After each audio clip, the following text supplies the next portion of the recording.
A Thirst for Murder. Sheriff Ulysses Walker, Book 2, by C.R. Koons. Narrated by Jonathan Beville. For Phoebe and B. Siegel. Dear listener, this book revolves around surface water rights in New Mexico, where water is all important. The region gets only about 13 inches of rain per year. However, northern New Mexico, which includes the southernmost Rocky Mountains, receives abundant snow in the high elevations. Because of spring runoff from the melting mountain snowpack, small-scale agriculture has been possible here due to an ancient system of irrigation ditches called acequias. Snowmelt fills the rivers and streams each spring with the extra water necessary to irrigate orchards, pastures, and gardens in the typically dry springs until the annual monsoon rains arrive in early July. Acequias are a treasured part of New Mexican culture. These hand-dug gravity flow channels deliver water to adjacent landowners with rights, who are called parciantes. Acequias date to the Spanish settlers, who beginning in the 17th century brought the practice from Spain. Some Native American tribes, including the Picuris and Taos Pueblo Indians, also established acequia-type irrigation prior to the Spanish conquest. Individual acequias are governed by a local comisión, volunteers elected from among the parciantes to distribute water fairly, oversee the acequia infrastructure, and collect dues. The comisión hires a mayordomo, a parciante who manages the delivery of the water in amounts prescribed by tradition and law. When several acequias use the same river for irrigation, conflicts sometimes arise during times of scarce water. A traditional practice of water sharing called repartimiento brings the acequia comisionados who share the water source together to discuss how to distribute scarce water equitably. In New Mexico, surface water rights are governed by a state bureaucracy called the Interstate Stream Commission, headed by a state engineer who is appointed by the governor. The state engineer operates with broad discretion to make policy in accordance with state statutes on surface water.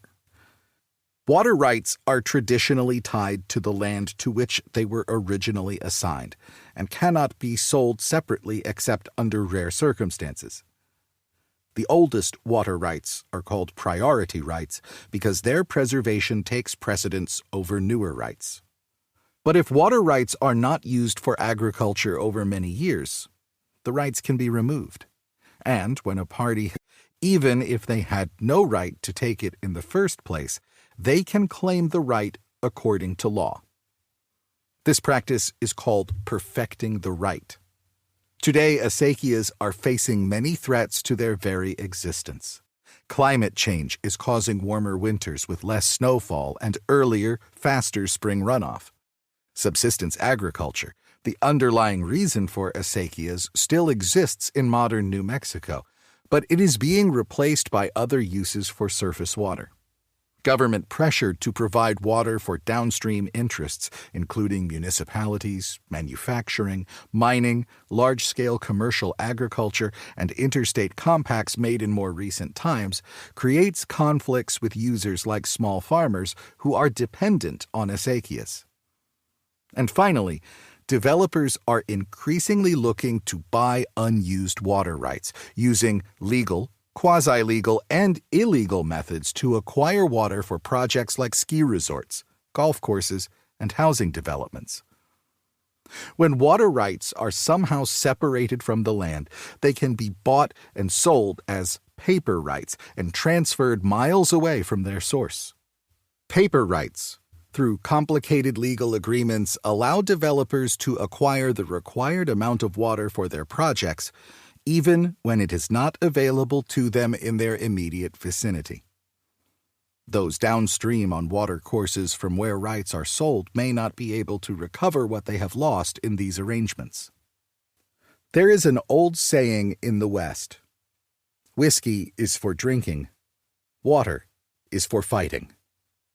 Many a battle has been fought over water rights in New Mexico, both in the courts and in the villages over hundreds of years. There is another old saying in New Mexico, El agua es la vida, meaning water is life. Sadly, fights over water can sometimes lead to murder. This audiobook is a work of fiction. All people, events, and interpretations of the law are the creation of the author.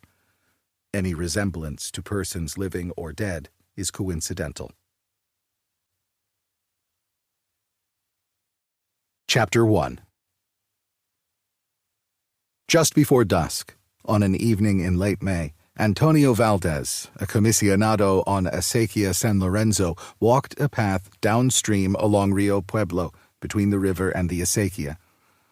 Antonio had examined the presa to confirm that it was set at the appropriate level, just enough to send water into his acequia for its paseantes to irrigate their gardens and orchards, while leaving enough in the Rio Pueblo for the acequia de los Patos downstream. While checking the presa, Antonio had hidden a lockbox inside the river flowed high and loud and turbulent on one side of the path with the last of the spring runoff. On the other side, the acequia it fed was full. Acequia San Lorenzo currently had no mayordomo. Jacinto Ramirez, the mayordomo hired the year before, had quit suddenly after a dispute with the comisión. As a result, Antonio, as one of the 3 comisionados, had to take his turn managing the ditch until a new mayordomo was hired. Willows and cottonwoods were leafing out on both sides of the river, and Antonio heard the song of the yellow-breasted chat, a night singer familiar to the bosques in summer. He remembered the song from his boyhood when he listened from his bedroom in the old adobe he'd inherited from his parents and where he and his wife had raised their daughter.